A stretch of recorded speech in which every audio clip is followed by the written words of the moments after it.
Hello and welcome to Tarot Electric. I am Mary Schock. Going to start today's podcast like I've started every podcast except for the very first episode, which is kind of an anomaly episode, a special episode. That's the Fool's Journey. But our routine here is to start with a tarot card. And I'm going to offer everyone listening tarot guidance across time and space to reach you wherever you are right now in this present moment for your greatest good and the greatest good. We got the Moon. So this is a great card to get, especially for right now as we are in Cancer season, and it will be a full moon pretty much the day that I release this. So that's pretty meaningful. And the Moon's a meaningful card. It is a card that speaks to an entire emotional journey and internal personal work that we do that comes up in cycles. So it brings up things from our past, sometimes personal issues that are deeply buried within us. The Moon really brings that right to the surface and says, hey, this is what we want you to work on right now. And the first thing that the Moon will bring to you are fears and anxieties, nightmares. The Moon brings up our shadow self, and it's definitely internal, emotional, personal, spiritual work that we do in the Moon, but it also becomes reflected in our outside world. So we see this being brought to us in our own emotional space and in our relationships, environments, and interactions out in the physical plane. So you'll be put in situations that make you hesitate, that cause you fear, that make you say no. And the Moon brings up these fears and anxieties so that we can see them for what they truly are: illusions created by our own mind. And the Moon only shows us what we are strong enough to deal with. So when the Moon comes up, it's not bringing up fears that are too big, too traumatic for us to face. The Moon only brings up what we are ready to look at, truly. So we can see these fears and anxieties as illusionary, as watery, as slippery, as fluid, and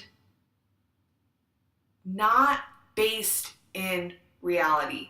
Then our fears and anxieties become something that we don't have to fight against or conquer or get over, but instead we can meld and join with.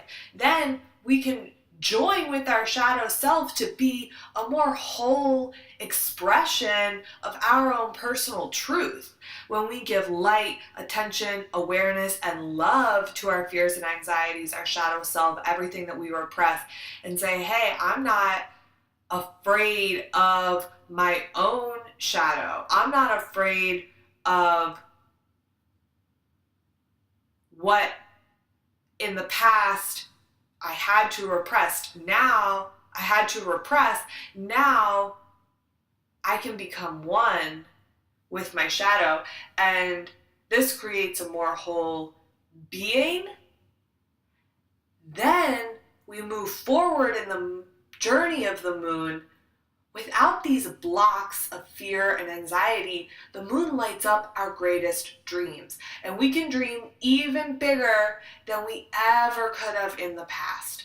So we get messages from spirit, messages from our intuition, messages from the universe clearly.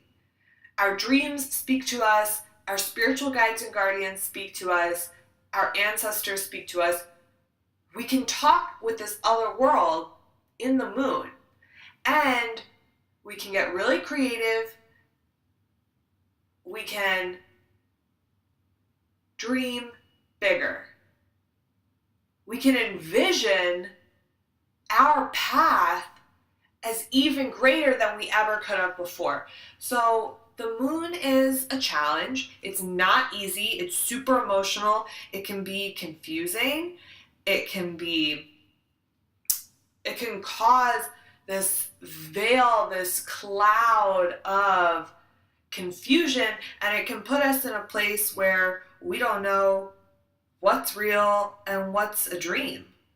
So guidance for the moon is to go down this journey bravely, face your fears and anxieties, give them your love and attention, and join with your shadow self in order to reach this place of illumination. But at the same time, protect your emotional space, protect your mental health,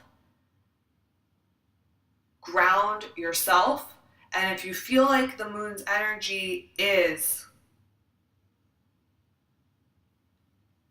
too heavy for you, bring in a little sun. Bring in a little fire to balance the water. Bring in some laughter, joy, playfulness, happiness, joining together with family and friends. That's the counterbalance. And we need both. This might be the perfect time for you to dive into the work of the moon. And if so, go for it.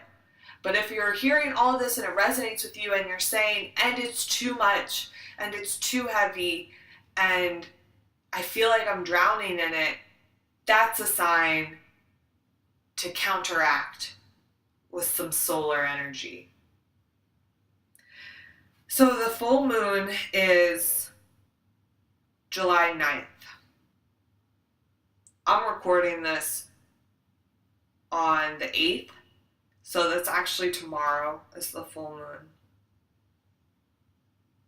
12:06 a.m. So for me right now, that's basically tonight. This podcast won't come out until the 11th because I've been trying to do Tuesdays, although sometimes I think it's come out on a Monday and sometimes on a Wednesday, but Tuesday's my sweet spot. That's what I want. So that's when this podcast should come out. So in that way, the full moon will have already taken place. But Susan Miller, famous astrologer, Susan Miller, says that the full moon has a reach of, she tends to say in her write-ups, plus or minus 4 days. So that the moons are going to be effective 4 days before the moon and 4 days after. But I heard her recently in a podcast with Vogue, I think. You could look this up. It was pretty interesting. And she was saying that actually it's about, for the full moon, maybe 2 days before and 4 days after. So the after is pretty important. So if this comes out on the 11th, you'll still be in that halo of the moon and getting all of this like full moon vibe.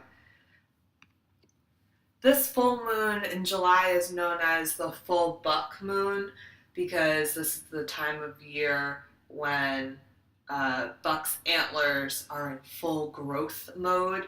It's also known as the full thunder moon. I'm going to read for you all some of what Chani Nicholas wrote about this full moon. I encourage everyone to go check out Chani Nicholas's website. You spell her first name Chani, Nicholas.com.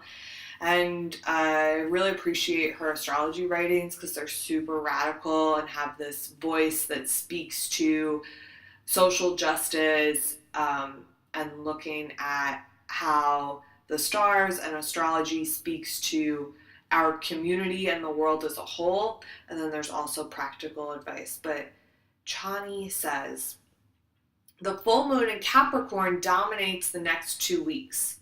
The full moon gives us ground to stand on, tools to utilize, productive practices to put into place. Capricorn opposes Cancer. Instead of focusing on what one feels, Capricorn focuses on what can get done. Feelings come and go, but accomplishments last a lifetime.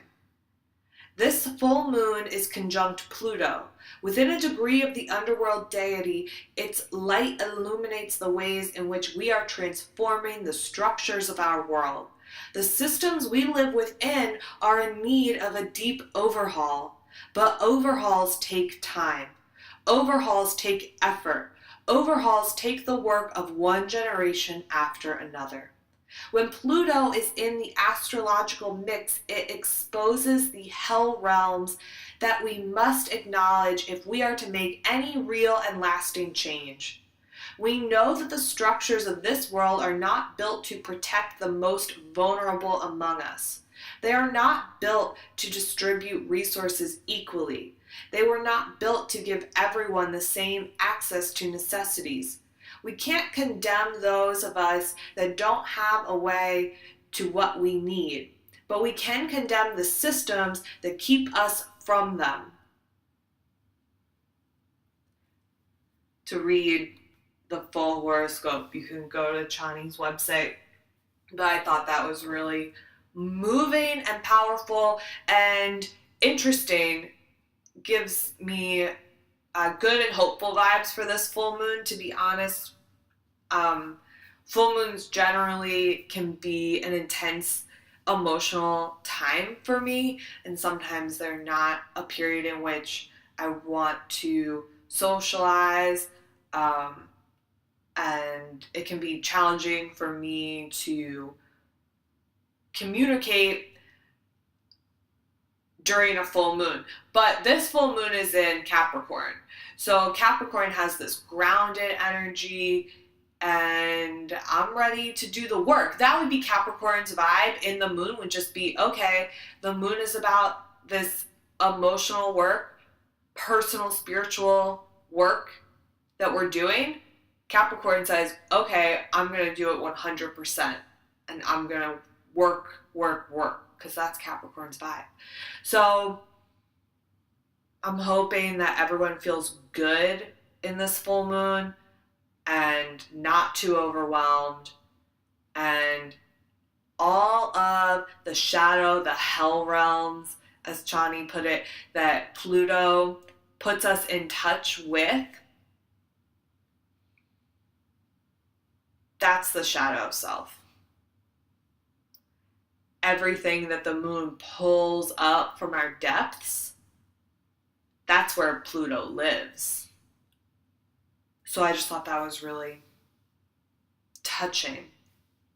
And it brings me to my topic today. I would like to share with you all my thoughts on tarot for healing. So I just taught a workshop called Tarot for Healing with the North Avenue Knowledge Exchange in Baltimore, and it was a really powerful class. I feel grateful to have been able to work with everyone that came, and it felt really good. It was intense. Well, one of the things that I touched on in this class was how to work with the moon and tarot. I talked about the moon a little bit in a previous episode, But the full moon is a time that's generally good for cutting energetic cords. And I mean, the actual time of the full moon and maybe those 4 days after, 2 days before, that's a powerful time. You can do any magic in that time. It's good to get in touch with your inner voice. You can basically do anything you want at that time. It's really, really powerful. But it's a good and strong time to be asking yourself, asking your tarot cards, asking your spiritual guides and guardians, what energies in my life do I no longer need? What is no longer serving me? What can I let go of? And then in the 2 weeks that follow the full moon, as the moon wanes, gets smaller, and disappears from the sky, you can be working on letting go of those energies in that time. So the full moon is a nice time, and the waning moon, they're good times to work magic for letting go of what no longer serves you. Where the new moon is a nice time to plant seeds of energy you want to bring into your life and then let it grow. Because after the new moon, the moon waxes and gets bigger. So, quick overview of a very traditional take on working with the moon in magic. And you can do this work with tarot. And I think that it is fun, first of all. And the moon, because it's connected to our intuition, our psychic abilities, our inner voice, our ability to speak with spirit and speak with the own divine star piece that is within us, and speak to our dreams, because the moon brings us all of these abilities. It's a good time to be reading tarot cards because the moon is so connected to all of the abilities that tarot wants to be a tool for. Tarot wants to be a channel for your intuitive voice. And then the moon wants to help you too. So just put those together, amazing combo. And the reason why I brought up working with the moon and tarot in this class, Tarot for Healing, is because I think that the key to getting the most out of your personal tarot experience, that's you reading cards for yourself, and we'll talk about this more later, but maybe with a close group of good friends or with a tarot practitioner that you know and trust. So when you're using tarot as a spiritual tool for healing and personal growth, it's really, really helpful to have a routine, to practice, and to continue the practice. So in that way, working with the moon cycles is a beautiful way to keep this practice steady and constant in your life. So if you're saying, I'm working with tarot as a spiritual tool for healing, I'm going to pull tarot twice a month at least, and that's when I'm going to do my biggest work and my most intense reading for myself as a spiritual check-in is going to be twice a month, once on the full moon and once on the new moon. Or you could say I'm going to do once a month, maybe just on the full moon, maybe just on the new moon. But however you want to work with it, it's about creating the routine. And that's the most important thing there. So it actually doesn't really matter if you follow the moon or not. You could say, on the 20th of every month, I'm going to do a big tarot reading, whatever works for you. But for me, I really identify with the moon. I connect a lot to it. I find that most people that are drawn to tarot also will connect with the moon if they open themselves up to it. And a lot of us are just naturally connected to the moon. So working with the moon cycle as a built-in calendar for your tarot practice It ups your tarot practice, connects you to the moon, and tarot for spiritual healing will work best when we bring it into our lives as a routine practice, not as something that we pull on when we're in emergency mode. In fact, I don't even think that's the best time to use tarot. When I'm feeling very challenged emotionally, however that is, if I'm very sad or depressed or scared or angry, those are times that I tend to try not to read tarot. I usually don't even feel like reading tarot for myself, and I know that it's not going to be the most helpful thing. Sometimes I will read tarot, but it's always a super in the moment, what do I need to hear right now? How can you help me cope, find peace, find calm, and find my inner balance? So when you're in emergency mode, your tarot readings are going to be super in the moment. They're going to be all about grounding, and that can be really useful. But to get this deeper level of spiritual and emotional healing that tarot wants to take us to, we definitely need to start from a baseline of calm and balance. So that means coming to tarot with an open heart and a calm and clear mind. So in that way, I think it helps to practice, and I just really encourage you all to try working your tarot schedule with the moon. Tell me how it goes. Because the other thing that I tell people with tarot is to pull a card once a day. And once a day is great. It's super, super helpful, and you create a good, strong connection. And if you're pulling a tarot card every day and asking for the guidance that you need that day to live your best life, that means not asking a specific question every day, like a practical question, but instead just getting the guidance that your spiritual guides and guardians want to give to you for that day, then a daily practice is really, really helpful in terms of spiritual healing and emotional healing, because you're creating a piece of your day every day that's just for you, that's for you to talk to your inner voice and your spiritual guides and guardians. And I believe that our inner voice and the divine peace within us wants each one of us to be living our life for the greatest good, living our best life, living our most healthy, happy, content life, healed from trauma. The thing with trauma is that everyone experiences it at some level or another.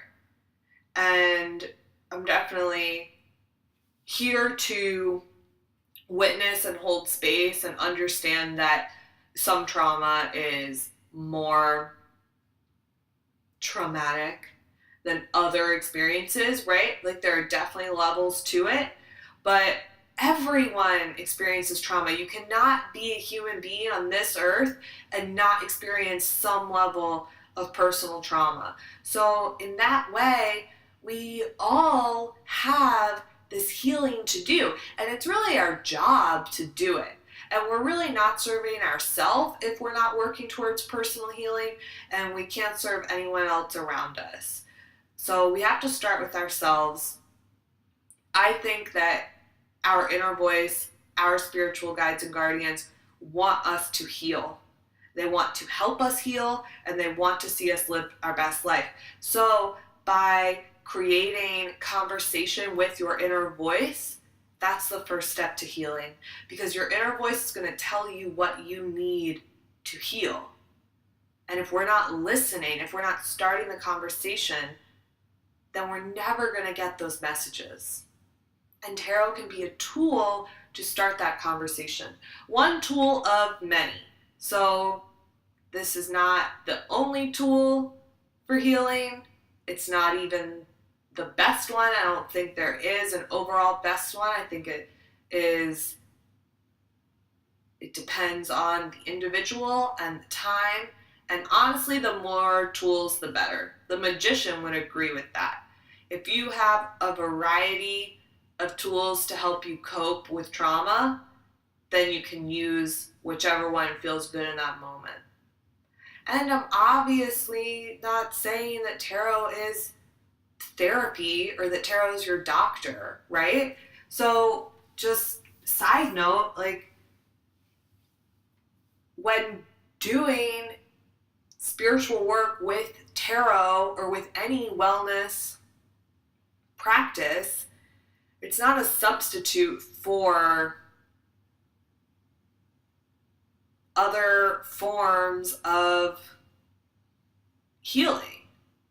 And tarot can be used, any spiritual practice can be used in conjunction with therapy, medication, whatever else you need to be healthy. So for me, and I did talk about some of my experiences with mental health and depression in my storytelling podcast, where I really talked a lot about my personal journey. But for me, having depression, my tarot practice didn't cure my depression. I think that I will always have some level of depression in my life, and it's about coping and balance and just working with it and through it. And when I was in my deepest moments of depression, tarot was not the most helpful thing. I'll be totally honest. That's emergency mode.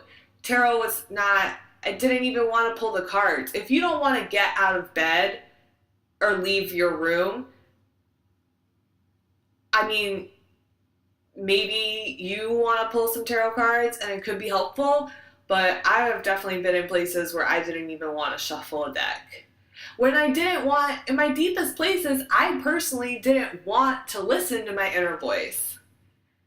I think that I was holding on to a lot of trauma, and that part of me didn't want to acknowledge and deal with that trauma, didn't want to help myself and heal. So in those moments, tarot was not the thing, right? And I don't really know what really helped me come out of those moments. I think it was a combo of a lot of different things, and time just being one of them, as frustrating as that sounds. Just letting myself live with depression for a period of time and then becoming personally sick of it and realizing that I didn't want to live that life, and that was only something that could have been brought about by time, because for me, medication was never that helpful. That doesn't mean that other folks won't find medication helpful. Just for me, it wasn't the most. So I don't know exactly what brought me out of those deepest moments, but the way that tarot has helped me in my journey with depression is that when I've been in a more medium state of depression, so not completely hermiting and shut off from all emotional experiences, I have been able to read tarot for myself and gain important emotional insight. And the thing that I think the tarot helped me the most with was envisioning a future. When I was very depressed, there were times when I couldn't really envision my future, when my future was not important to me and was not something that I personally cared about or even wanted to continue in this path on this earth. But lots of tarot readings will give you this past, present, future. So you're always in tarot envisioning the future, and you're always getting guidance and setting yourself up for the next step of your path. So even when that was something that I personally didn't care about or didn't want, tarot was there giving me these clues. And I think that when you read tarot from a spiritual point of view, none of the cards come off as scary. So even the cards that maybe look a little bit more negative, they all have a message, and tarot really did help me envision a future worth living when that was challenging for me. And I think the tarot's helped me the most simply because I stuck with it and just kept doing it. And I think it's this buildup of conversation with my inner voice. I can't say it enough. So it's not a quick fix. It's not like I read tarot for myself once and then said, oh, I want to live a healthier life. I want to work on my mental health. I want to understand and start to heal my trauma. It didn't happen in one Celtic cross.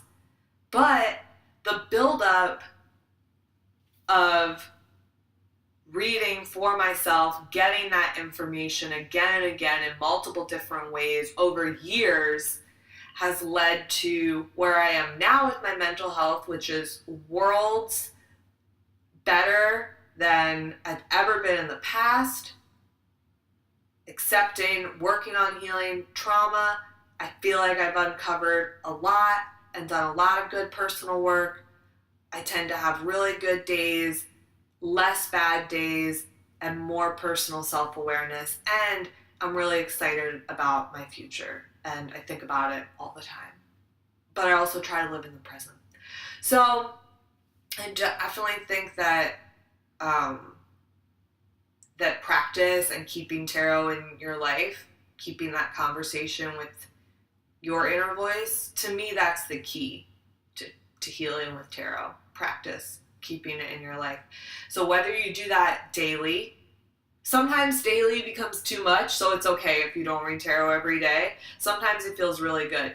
And the way that you can really get a lot from your tarot experiences, whether you're reading daily or with the moon cycles or once a month or whatever it is to keep a journal, to keep a tarot journal and to write about the cards. You have an outlet for yourself. You have something you can look back on.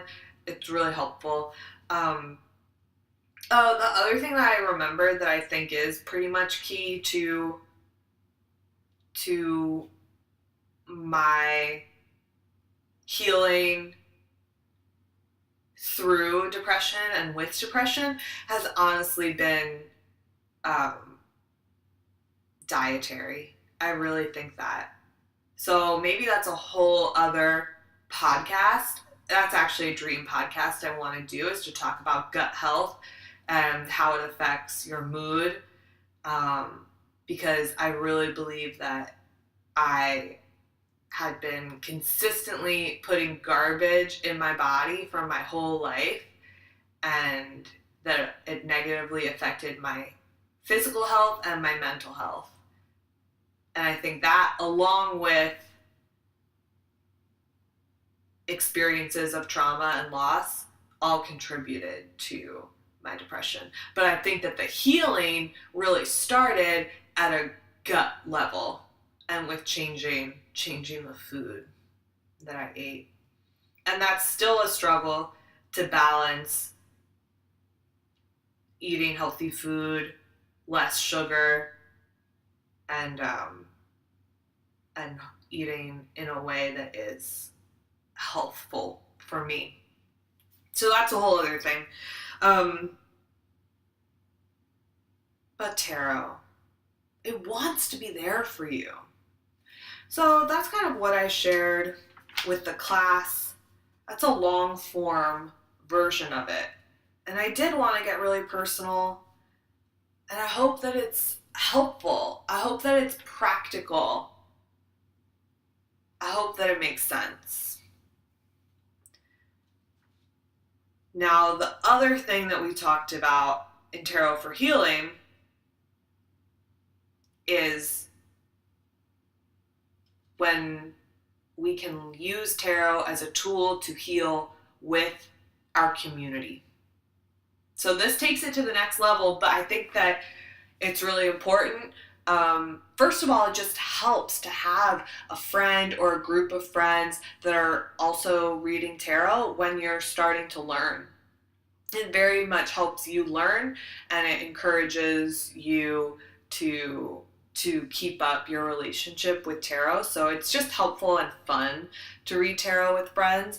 But imagine how uplifting a community could be if it was formed around tarot, where you and a group of friends get together and read cards for each other and read cards in a spiritual way. I'm not bashing when we read tarot for very practical things, or like the love life cards, or anything like that, because I think that tarot should definitely be used for guidance in all areas of life, and can be. It's a good tool for all of that.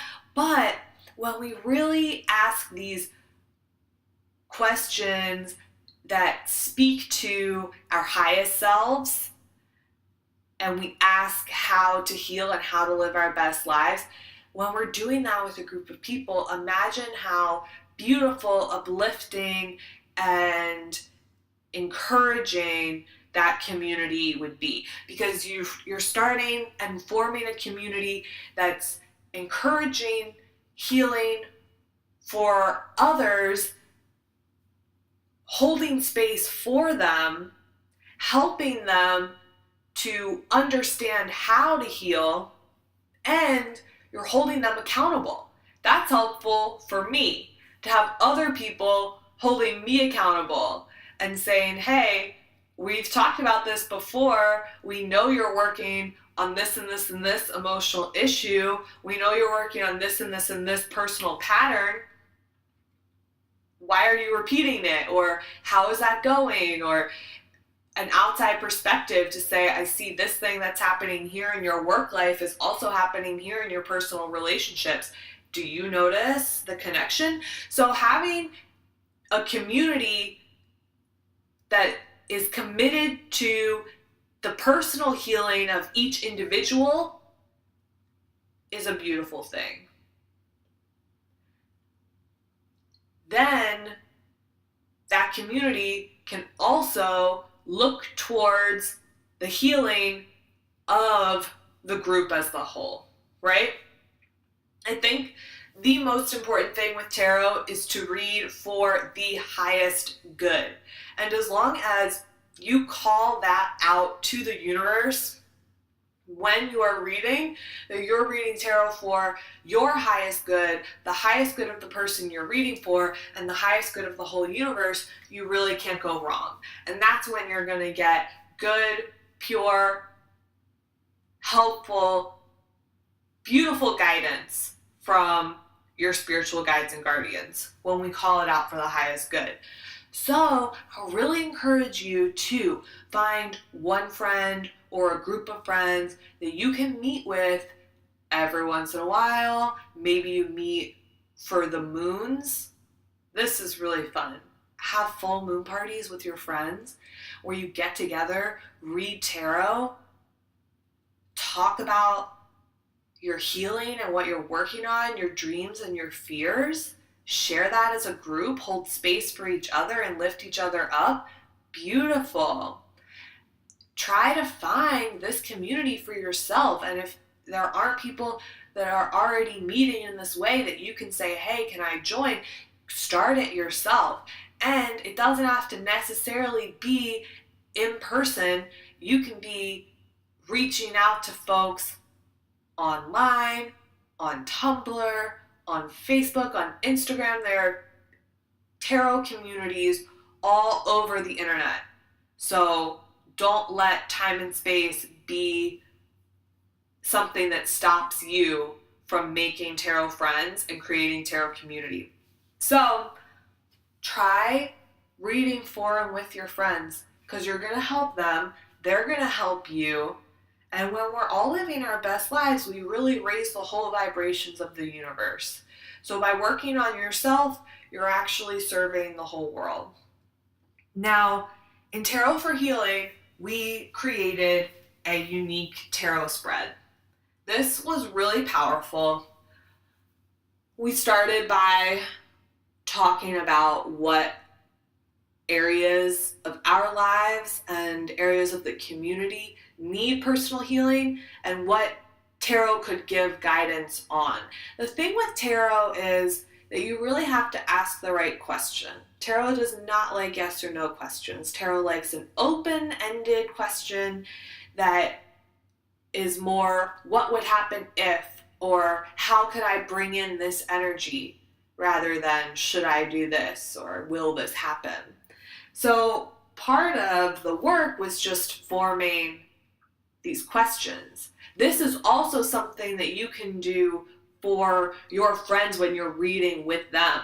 So if you're sitting with a friend and they're saying, oh, I'm having so many problems in my relationship, tell me what my partner is even thinking. I just don't understand them. Tell me what they're thinking. Tell me what they want out of this relationship. Tarot doesn't like this question.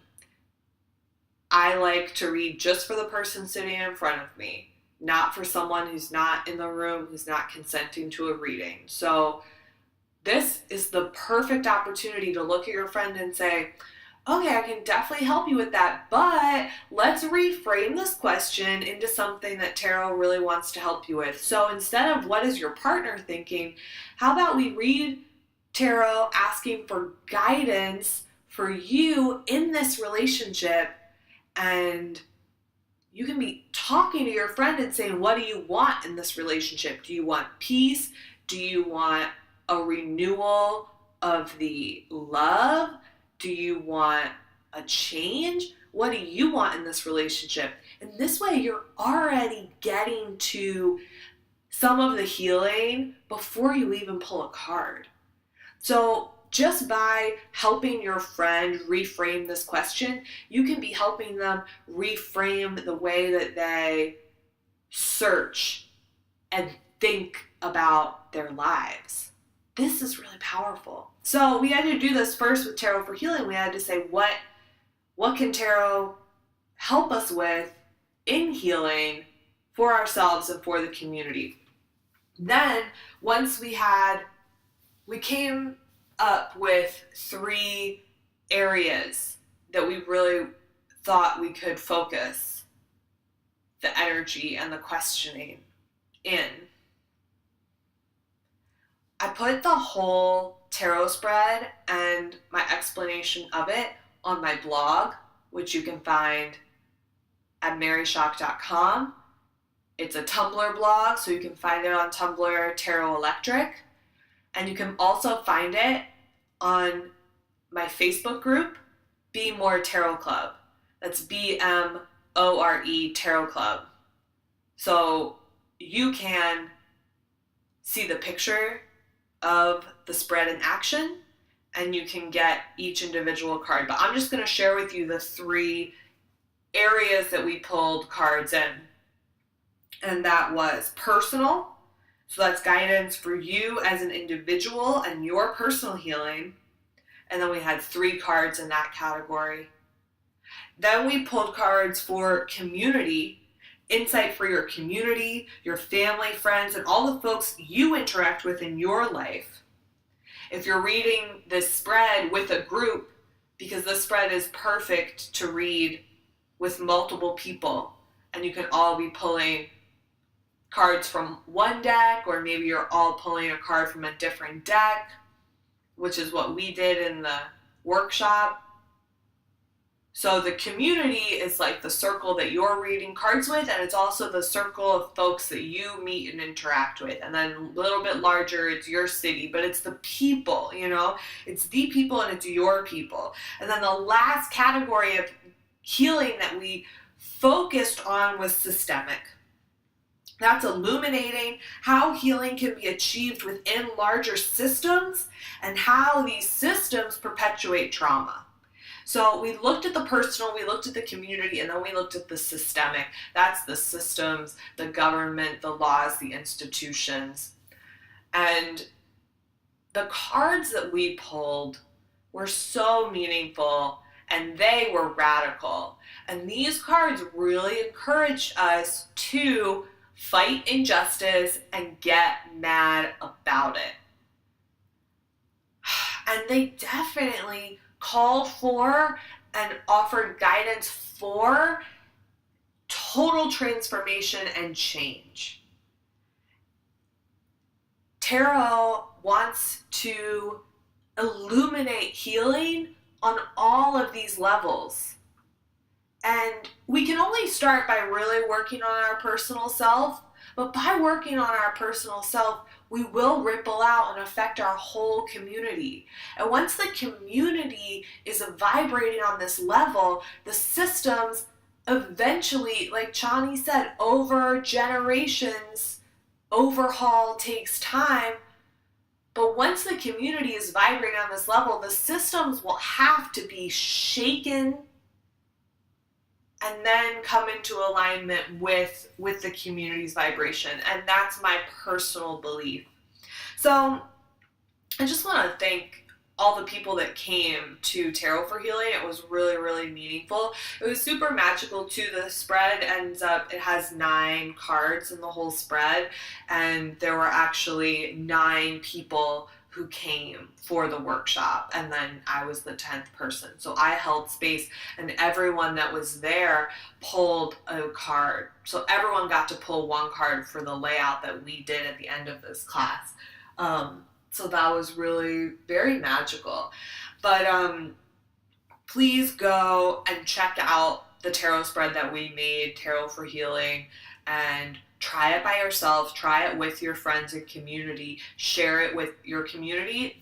I'm sharing it with permission from the folks that came to Tarot for Healing, and you have my permission to share it with your communities, because I feel like once we're all working towards healing on all of these levels, it becomes easier for everyone else to do that same work. Once we all start vibrating on this similar level, it just encourages, it makes the work easier for other folks. So, that's Tarot for Healing. I would love to see photos, hear from you. If you try this spread with yourself or with a group and you want to share, please join the Facebook group, Be More Tarot Club, and share if you feel so inclined. I would love that. Definitely look for more Tarot for Healing workshops in the future, because I'm working on getting this out there again, because I think we could do more work in this area. Thank you to all the listeners. I really appreciate you. You can contact me with your thoughts, questions. If you just want to say hi, you can find my contact info on my website, maryshock.com. And you can find this podcast, Tarot Electric, on iTunes, where you can rate, review, and subscribe. I just really appreciate everybody. Let me know how you're doing. Reach out and say hi. I'm working on the zine if you want to submit zine pages about the lovers. Get at me. I'm going to send you all many blessings, healing vibes. Goodbye and blessed be.